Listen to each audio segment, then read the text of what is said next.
Hello guys, स्वागत है आपको यूट्यूब स्टडी में। तो गाइज, आज के हम इस लेक्चर में सॉल्व करने वाले अपने प्रश्नावली 1.3.1 और 3.1 का पहला क्वेश्चन से स्टार्ट करेंगे। इसमें 3 क्वेश्चंस है, ठीक है। तो 2 क्वेश्चंस मैं कराऊंगा। बस क्या करना है कि इसमें जो हमने थ्योरी में पढ़ा था 2 चर वाले रैखिक समीकरण में, तो स्टेटमेंट दी गई है, ठीक है। क्वेश्चंस के रूप में हमें स्टेटमेंट दी गई है और उसके आधार पे हमें 2 चर वाला इक्वेशन बनेगा, वो बनाना है। और फिर उसका बीजगणितीय रूप तो लिख लेंगे, अगर निकालेंगे उसका इक्वेशन हम लिख लेंगे 100 में, तो बीजगणितीय रूप हो गया उसका। अब उसके बाद क्या करना है, उसको ग्राफ में भी दिखाना है, ठीक है। मैंने क्या बताया था कि अगर दोनों अगर रेखाएं क्या कर रही हैं, एक दूसरे को अगर किसी बिंदु पर काट रही हैं, तो इसका एक हल होगा, ठीक। इसका एक हल होगा, ठीक है ना। अगर दोनों समांतर है तो इसका कोई हल नहीं होगा, ठीक। कोई हल नहीं होगा, है ना, कोई हल नहीं। अगर दोनों रेखाएं संपाती हैं, संपाती मीन्स दोनों जो है एक ही पर लाई कर रही हैं, ठीक, एक ही रेखा पर लाई कर रही हैं, तो इसका मतलब होता है कि उनका अनेक हल, ठीक है। इसका मतलब होता है उसका अनेक हल है ना। क्योंकि हर बिंदु पे इस लाइन, जो ये लाइन है ना, इस रेखा पे हर बिंदु पे ये एक दूसरे को काटेंगे, इसीलिए इसके अनेक हल होंगे, ठीक है, जिसे हम काउंट भी नहीं कर सकते हैं। तो बस यही करके हमें इक्वेशन दी गई है स्टेटमेंट के रूप में, इक्वेशन बनाना है और फिर सॉल्व करना है। तो चलिए स्टार्ट करते हैं पहला क्वेश्चन। तो पहला क्वेश्चन क्या रहा है इसमें 3.1 का।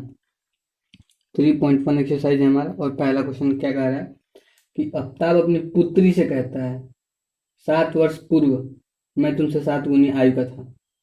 क्वेश्चन ध्यान से सुनिएगा। आफ्ताब अपनी पुत्री से कहता है 7 वर्ष पूर्व मैं तुमसे 7 गुनी आयु का था। अब से 3 वर्ष बाद तुमसे केवल 3 गुनी आयु का रह जाऊंगा। मतलब आज जो उसकी आयु है, 7 वर्ष पहले वो अपनी पुत्री के आयु से 7 गुना था, लेकिन अब आज से 3 वर्ष बाद वो उसकी आयु का 3 गुना ही रह जाएगा। तो क्वेश्चन में लिखा है कि इस स्थिति को बीजगणितीय एवं ग्राफीय रूप में व्यक्त कीजिए, ठीक है। तो देखिए कैसे करते हैं। सबसे पहले दोनों की वर्तमान आयु को हम मानते हैं, ठीक। तो हम लिखते हैं कि माना आफ्ताब की वर्तमान आयु x वर्ष, ठीक, x वर्ष। अब उसकी पुत्री की, तो उसकी पुत्री की वर्तमान में हम क्या मानेंगे, y वर्ष। 2 चर में रखिए समीकरण, y z कुछ भी मान सकते हैं आप, आपका नाम जो भी, आप उसी अपने नाम के फर्स्ट लेटर से ही मान लीजिए। उसकी पुत्री की आयु क्या है, y वर्ष, ठीक, हमने मान लिया। अब देखिए कंडीशंस जो होते हैं उनको हम अब इस पे अप्लाई करते हैं। अब क्या कहता है कि 3 वर्ष पहले, सॉरी 7 वर्ष पहले बोला है, ठीक। तो लिखते हैं 7 वर्ष बाद, 7 वर्ष बाद आफ्ताब की आयु, ठीक। 7 वर्ष बाद आफ्ताब की आयु कितनी हो जाएगी, आज में से 7 घटा देंगे तो आज उसकी 7 वर्ष पूर्व बोला है, पूर्व मीन्स पहले, तो आज से पहले वो 7 वर्ष छोटा ही होगा, तो x - 7 कर देंगे, ठीक। अब उसकी पुत्री भी छोटी होगी, है ना, उसकी पुत्री भी छोटी होगी। अब देखिए, अब फिर लिखते हैं तथा 7 वर्ष बाद उसके पुत्री की आयु y -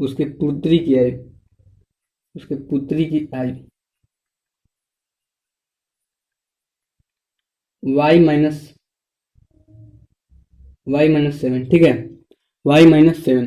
अब देखिए क्या बोल रहा है, 7 वर्ष पूर्व, 7 वर्ष पूर्व है ये, तथा 7 वर्ष पूर्व उसके पुत्री की आयु, उसके आयु की कितनी थी, 7 गुनी थी, ठीक। इसके आयु के 7 गुनी थी, या फिर इसमें आप 7 से डिवाइड करेंगे तो ये बराबर हो जाएगा, तो इसमें हम 7 से गुणा ही कर देते हैं, ठीक। तो ये क्या हो जाएगा, पहला इक्वेशन हमारा हो जाएगा x - 7 इक्वल y, 7 से इसमें 7 से मल्टीप्लाई है, ठीक। वाई माइनस 7 मल्टीप्लाइड बाई 7, ठीक है ना। 7 वर्ष पूर्व उसकी पुत्री की आयु, उसके आयु की उसकी आयु उसकी पुत्री की आयु की 7 गुनी थी। तो ठीक, इसमें अब 7 दोनों को हमें इक्वल दिखाना है, समीकरण बनाना है तो दोनों को इक्वल दिखाना पड़ेगा। तो मैंने 7 जब इक्वल दिखाया तो यहाँ बाई में 7 था, अब इसको मैंने मल्टीप्लाई कर दिया तो ये इधर चलेगा। ठीक है, समझ में आ रहा है।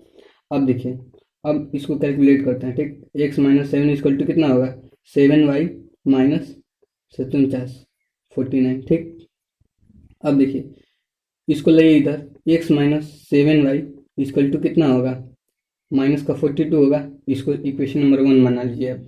ठीक, वैसे ही अब क्या कर रहा है, 3 वर्ष बाद, तो लिखते हैं। अब क्या बोल रहा है दूसरा, अब से 3 वर्ष बाद, आज से 3 वर्ष बाद। तो ठीक, लिखते हैं 3 वर्ष बाद। ठीक, लिखते हैं 3 वर्ष बाद आफ्ताब की आयु। ठीक, आफ्ताब की आयु x+3 होगी, है ना। 3 वर्ष बाद, अगर बाद कहेगा तो जोड़ेंगे, अगर पहले कहेगा तो घटाएंगे। ठीक है, 7 वर्ष बाद इसकी आयु हो गई। अब देखिए 3 वर्ष बाद, 3 वर्ष बाद उसके पुत्री की आयु। ठीक, उसके पुत्री की आयु, है ना, उसके पुत्री की आयु, ये भी कितनी हो जाएगी, y+3। लेकिन क्या पता है कि 3 वर्ष बाद इसकी आयु 3 गुनी हो जाएगी, तो बराबर करने के लिए बटा में 3 करेंगे, इससे बढ़िया मैं 3 से गुणा कर लेता हूँ। ठीक, अब देखिए दोनों को इक्वल दिखा देता हूँ, दोनों को इक्वल दिखाएंगे, क्योंकि बराबर करना इक्वेशन बनाने के लिए, इक्वेशन में दोनों पक्ष क्या होते हैं, बराबर होते हैं। ठीक, तो x+3 नहीं होते तो करना पड़ता है। कोई भी ऐसी वैल्यू आएंगी ना कि दोनों को सेटिस्फाई करेंगे, दोनों का वैल्यू अगर x y का वैल्यू रखेंगे तो जो समीकरण की साइड होगा उतना ही उसका मान आना चाहिए। ठीक है, तो x+3 इक्वल क्या होगा, 3y+3, है ना। अब देखिए मल्टीप्लाई करिए तो कितना होगा, ये होगा 3y+9, है ना। इसको इधर लीजिए तो क्या होगा, x minus 3y equal to x minus 3y equal to कितना होगा, 6। इसको इक्वेशन नंबर आप 2 बना लीजिए। ठीक, ये हो गया हमारा इक्वेशन एंड इक्वेशन 2। अब देखिए, अब क्या करते हैं, ये तो इसका बीजगणितीय रूप हो गया, दोनों का हमने बीजगणितीय रूप लिख लिया, है ना, दोनों का हमने बीजगणितीय रूप लिख लिया। अब क्या करना है हमको, अब ग्राफ के रूप में लिखना है।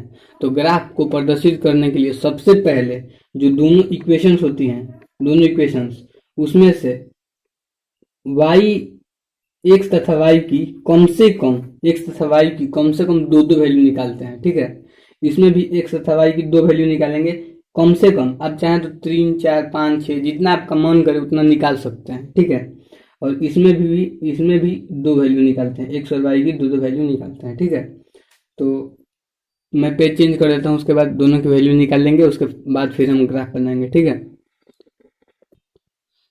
तो ये देखिए, ये हमने इक्वेशन 1 और इक्वेशन 2 लिख ली। इक्वेशन 1 क्या था हमारा, x minus 7y equal to minus 42 और x minus 3y equal to 6 था। ठीक, अब देखिए, अब समीकरण 1 के लिए लिखते हैं, समीकरण 1 के लिए, है ना। यदि आप देखिए x की वैल्यू आप एक बार 0 रखिए, x की वैल्यू यदि आप 0 रखेंगे तो y की वैल्यू क्या आएगी, x की वैल्यू आप 0 रखेंगे तो ये 0 हो जाएगा, ये कट जाएगा, तो y की वैल्यू 6 आएगी। ठीक है ना। अब देखिए, अब x की वैल्यू एक बार 7 रखिए। ठीक, x की वैल्यू यदि आप 7 रखेंगे, x की वैल्यू आप 7 रखेंगे तो y की वैल्यू कितनी आएगी, y की वैल्यू 7 आएगी। ठीक, ये लिखना जरूरी नहीं है, ये आप मन में भी, ये जो हम कैलकुलेशन कर रहे हैं इधर कि x बराबर 0 रख रहे हैं, फिर आप मान ऐसे डायरेक्ट निकाल सकते हैं जैसे मैंने निकाला। ठीक है, यदि आपको समझने में दिक्कत हो रही है तो पहले आप 0 रखिए x के जगह पे, फिर ये कट जाएगा, फिर ये 6 आएगा, वही बात है सेम। ठीक है, ये हमने निकाल ली किसने, पहले समीकरण के लिए। अब लिखते हैं समीकरण 2 के लिए। ठीक, समीकरण 2 के लिए, है ना। समीकरण 2 में फिर से आप 0 रखिए। यदि आप समीकरण इसमें 0 रखेंगे, x equal to 0, then y equal to आपका कितना आ जाएगा, y इक्वल टू माइनस का 2 आएगा, y इक्वल टू -2, है ना, -2। अब देखिए, यदि आप 3 रखेंगे, 3, यदि आप x इक्वल टू 3 रखेंगे तो y इक्वल टू कितना आएगा, -1, है ना, y इक्वल टू -1 आएगा। तो अब देखिए, अब इसका ग्राफ खींचते हैं, ठीक। ग्राफ में इस पेज पे खींचता हूँ, है ना। तो सबसे पहले कोऑर्डिनेट्स बनाते हैं हम, है ना। ये हो गया, ठीक। अब चाहे तो वो, मेरे पास इंजन नहीं है, आप पेंसिल का इस्तेमाल कर सकते हैं, ठीक है।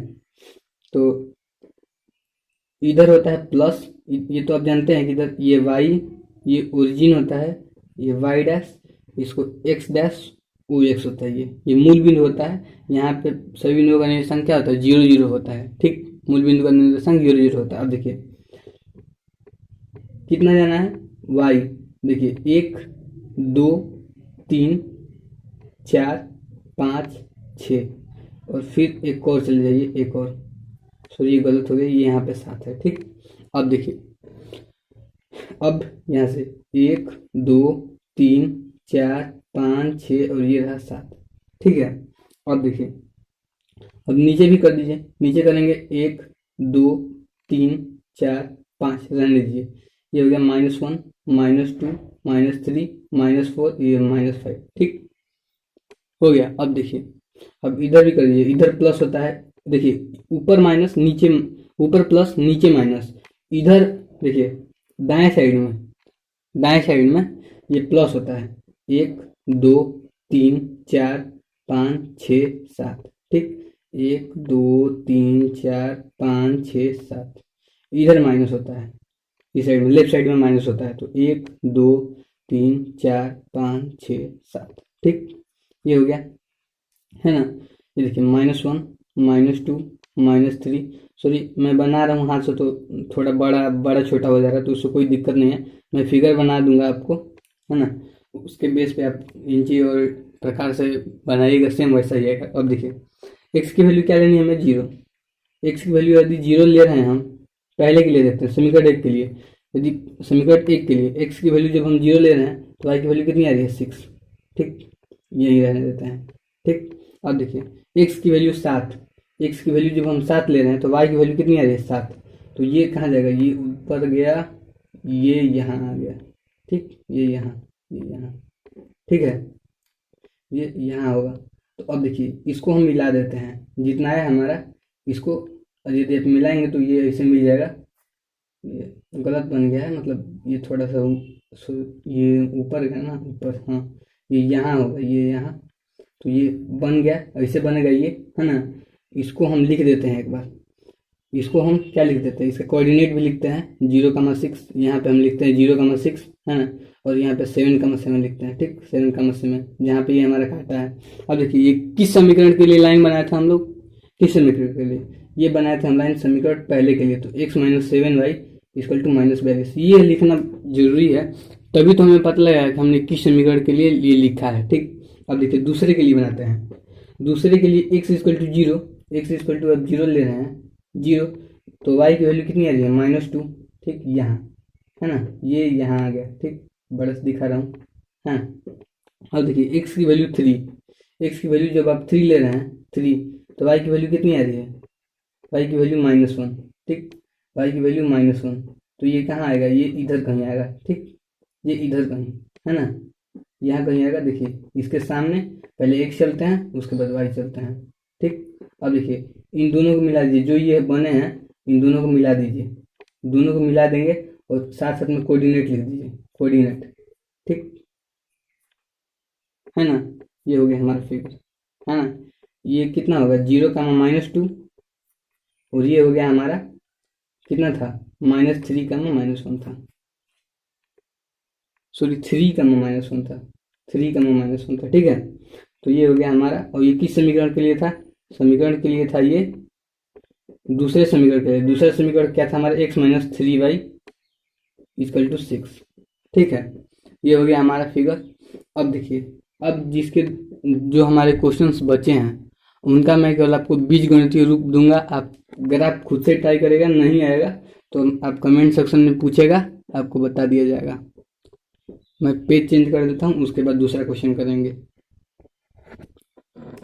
तो गाइज हम आते हैं अपने दूसरे क्वेश्चन पे। तो दूसरा क्वेश्चन ध्यान से सुनिएगा, क्या कह रहा है। क्रिकेट टीम के एक कोच ने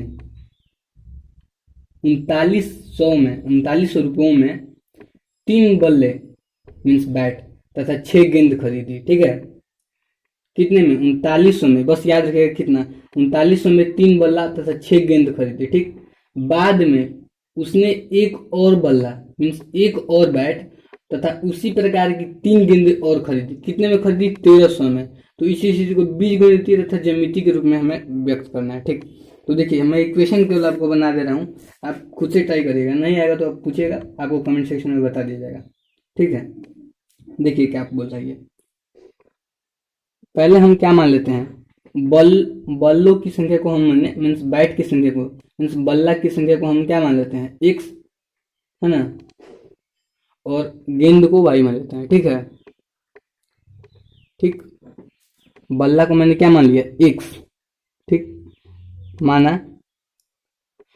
आप डायरेक्ट माना आप लिखते रहिएगा। ठीक है, एग्जाम में वैसे ये तो इक्वेशन बनाने के लिए पूछ सकता है, सॉल्व करने के लिए पूछ सकता है, लेकिन ये फिगर ड्रा करने के लिए नहीं पूछेगा। ठीक है, देखिए दूसरा क्वेश्चन है ये। मैंने मान लिया, क्या माना?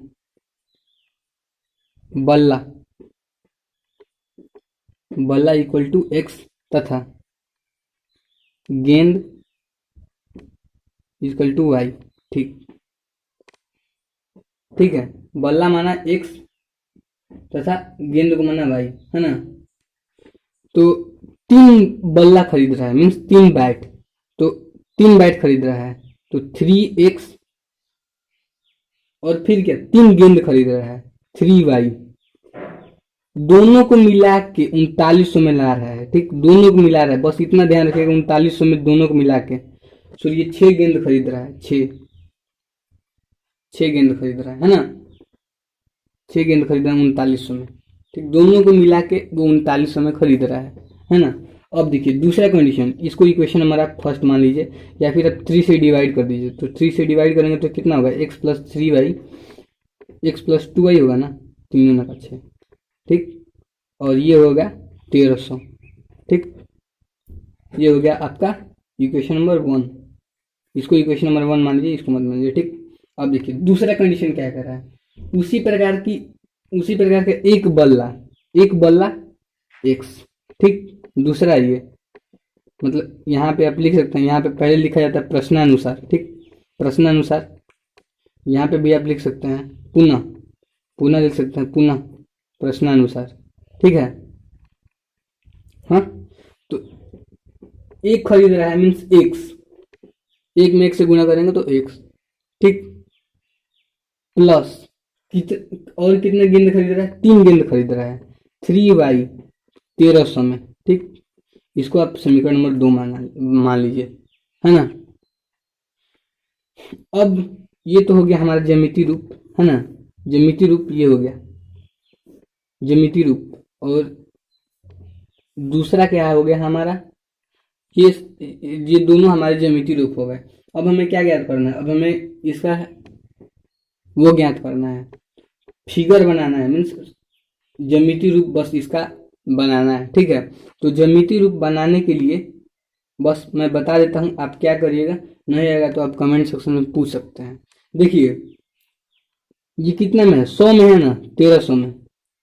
ठीक, 1300 में। तो आप जो x और y की वैल्यू जो मानेगा, x प्लस 2y, मैं कर देता हूँ। ठीक है, अगला क्वेश्चन आप करिएगा, मैं भी इसको पूरा खत्म कर देता हूँ। ठीक, x इक्वल टू 2y बचा है हमारा इक्वेशन 1। अब इसके लिए x की वैल्यू क्या रखिए? x की वैल्यू कुछ रखिए। तो मैंने माना x की वैल्यू मैं कितना ले रहा हूँ, इसके x की वैल्यू मैं 100 ले रहा हूँ। ठीक, x की वैल्यू जब मैं 100 लूंगा तो y की वैल्यू कितनी आ जाएगी? y की वैल्यू 600 आएगी। ठीक, ये देखिए 100 1200 और 2 में घटाएंगे तो 600। ठीक, अब देखिए x की वैल्यू मैं 300 ले रहा हूँ। ठीक, x की वैल्यू जब मैं 300 लूंगा तो y की वैल्यू कितनी आएगी? y की वैल्यू 500 आएगी। ठीक है, ये हो गया समीकरण 1 के लिए। ये किसके लिए था? समीकरण 1 के लिए, है ना, समीकरण 1 के लिए है x प्लस 2y 1300। अब देखिए हो गया, 300 ले लिया तो ये 600, और 100 ले लिया तो ये 600, और 300 ले लिया तो कितना हो जाएगा 9। अरे भाई 1000 हो जाएगा, और 1000 में से 2 से डिवाइड करेंगे तो 500 हो जाएगा। ठीक है, हो गया। अब देखिए, अब क्या, समीकरण 2 के लिए निकालिए आप। समीकरण किसके लिए, 2 के लिए, है ना। समीकरण 2 के लिए निकालिए। समीकरण 2 के लिए निकालेंगे तो x की वैल्यू आप फिर 100 रखिए। x की वैल्यू जब आप 100 रखेंगे, x की value 100, then y equal to आपका कितना आएगा, y इक्वल टू आएगा आपका, y इक्वल टू आएगा आपका 400, है ना। फिर देखिए, x की वैल्यू आप फिर 300 रखिए। x की वैल्यू जब आप फिर 300 रखेंगे तो y की वैल्यू आपकी कितनी आएगी, सॉरी 300 मत रखिए, यहाँ पे 400 रखिए, क्योंकि डिवाइड करने में आसान हो जाएगा। ठीक, जब x की वैल्यू आप 400 रखेंगे तो ये कितना होएगा, ये 300 हो जाएगा, y की वैल्यू 300, है ना। अब देखिए, अब इसको हमें बनाना है, तो देखिए मैं यहाँ पे फिगर ड्रा कर देता हूँ, है ना।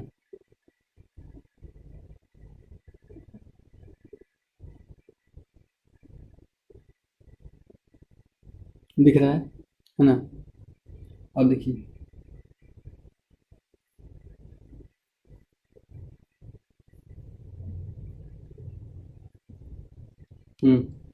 चलिए, तो अधिक से अधिक इसमें कितना है, 600 तक है, तो मैं बना लेता हूँ 1 2 3 4, और इसको 5 बना देता हूँ। ठीक है, इसको 5 और एक मैं अरेंज कर देता हूँ, सॉरी नहीं दिख रहा होगा, मैं आपको दिखाता हूँ। एक को मैं यहाँ बना देता हूँ 600। ठीक, हो गया। अब देखिए नीचे आइए आप, माइनस में कोई वैल्यू नहीं है, पूरी वैल्यू एक्स और वाई की प्लस में है, तो मैं माइनस वाली बनाने की कोई जरूरत नहीं है। ठीक है, इसको भी आप कितना 600 तक बना दीजिए, 600 तक, हैं। ठीक, अब देखिए 100 200, ये 300 हो गया, ये 400 हो गया, ये 500 हो गया, ये 600। ठीक, 100 200 300 400, ये रहा 400, और ये 500, और ये 600। अब देखिए, अब देखिए पहले इक्वेशन के लिए जब आप x की वैल्यू 100 ले रहे हैं तो y की वैल्यू कितनी आ रही है, 600। y की वैल्यू 600 मीन्स यहाँ कहीं। ठीक, अब देखिए x की वैल्यू पहले समीकरण के लिए आप 300 ले रहे हैं, 300 यहाँ बना दीजिए बड़ा 100, थोड़ा कि ये दिखे, 300 जब आप 100 ले रहे हैं तो। ठीक, यदि आप 300 ले रहे हैं तो y की वैल्यू कितनी आ रही है, 500, है ना। इसके सामने ये पड़ेगा 500, है ना, यहाँ कहीं पड़ेगा। ठीक, ये हो गया 500। अब देखिए दूसरे समीकरण के लिए बनाइए, इसको आप मिला दीजिए, इसको आप मिला दीजिए ऐसे, है ना। ठीक, मिल गया। अब देखिए दूसरे समीकरण के लिए जब x इक्वल टू 100 ले रहे हैं, यहाँ पे आप लिख दीजिए 100 600, है ना, वैसे यहाँ पे भी लिख दीजिएगा, सॉरी मैं आपको दिखाता हूँ, है ना। अब दिख गया, वैसे भी यहाँ पे लिख लीजिएगा। अब देखिए दूसरा समीकरण के लिए x इक्वल टू आप जब 100 ले रहे हैं, यहीं पे x इक्वल टू 100, तो y इक्वल टू कितना रहा है, 400। ठीक, यहाँ मान लीजिए यहाँ। ठीक, और जब x की वैल्यू जब आप 400 ले रहे हैं, 400 जब ले रहे हैं तो y की वैल्यू कितनी आ रही है, 300, है ना, 300। इसको भी आप मिला दीजिए। ठीक, इसको मिला दीजिए आप, ये भी हो गया आपका फिगर। बस यहाँ पे आप समीकरण, ये किसके लिए था, ये समीकरण x के लिए था, और समीकरण x क्या था हमारा, x plus 2y equal to 1300, और दूसरा क्या था हमारा, x plus 3y equal to 1300, है ना। और एक क्वेश्चन बचा है, वो आप खुद से ट्राई करिएगा, नहीं आएगा तो आप कमेंट सेक्शन में पूछ सकते हैं। ठीक है, तो गाइस आज के क्लास में बस इतना ही। पसंद आए तो एक लाइक एक शेयर कर दीजिएगा, और ऐसी वीडियो देखने के लिए सब्सक्राइब भी कर दीजिएगा। Thank you guys.